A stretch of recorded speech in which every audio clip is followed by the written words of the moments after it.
Ici, il y avait plutôt un espace champêtre, on était en périphérie de la ville, de la petite ville à l'époque, et il y avait ici un château fort qui était installé non loin de la rivière qui s'appelait la rivière de Nabécor, un petit ruisseau.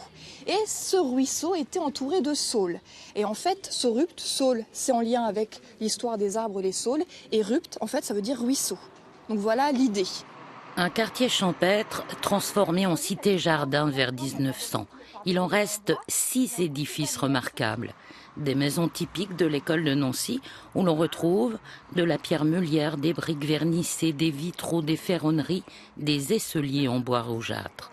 Autant d'éléments architecturaux que Lucie s'attache à faire découvrir au détour de ses visites.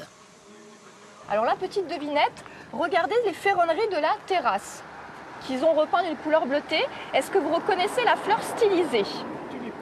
Et oui, c'est la tulipe stylisée. Et c'est Émile André qui a conçu cette tulipe stylisée. Et à Nancy, il y a encore quelques édifices, heureusement, d'Émile André. Et à travers certains balcons, certaines ferronneries, on reconnaît cette tulipe stylisée. Allez, on y va, on continue.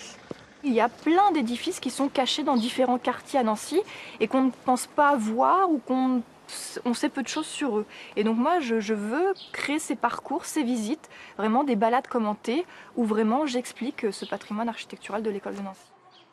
École de Nancy, mais aussi Art déco. Lucie met en lumière des éléments que l'on peut retrouver dans d'autres quartiers de la ville. Au centre, dans les ferronneries, il y a la corbeille de fruits stylisée. Est-ce que vous la voyez ? Et au-dessus de l'ouverture, il y a un décor sculpté. Ça fait un petit peu corbeille de fruits, fleurs stylisées. Donc à Nancy, si vous baladez et que vous voyez un décor stylisé et si vous remarquez la corbeille de fruits, c'est forcément un édifice de style art déco.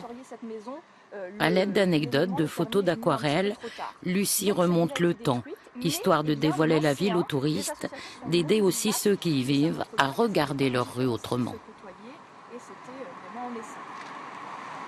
Avoir l'œil, remarquer, observer, être attentif à tout ce qu'il y a autour de nous, parce qu'à Nancy, il y a une richesse architecturale, pas seulement École de Nancy, mais d'autres styles qui se côtoient.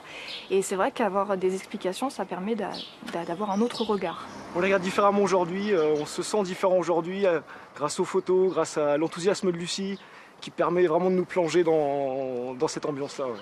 On comprend mieux l'environnement dans lequel on se trouve. Effectivement, on a un tram, là, un nouveau tram. On sait, grâce à ces visites-là, qu'il y avait un ancien tram qui faisait d'autres choses, etc. On apprend beaucoup de choses sur le quartier que Lucie nous fait visiter. Venez. Lucie propose actuellement 6 parcours commentés, mais la richesse de l'Art nouveau la pousse à préparer bien d'autres visites thématiques.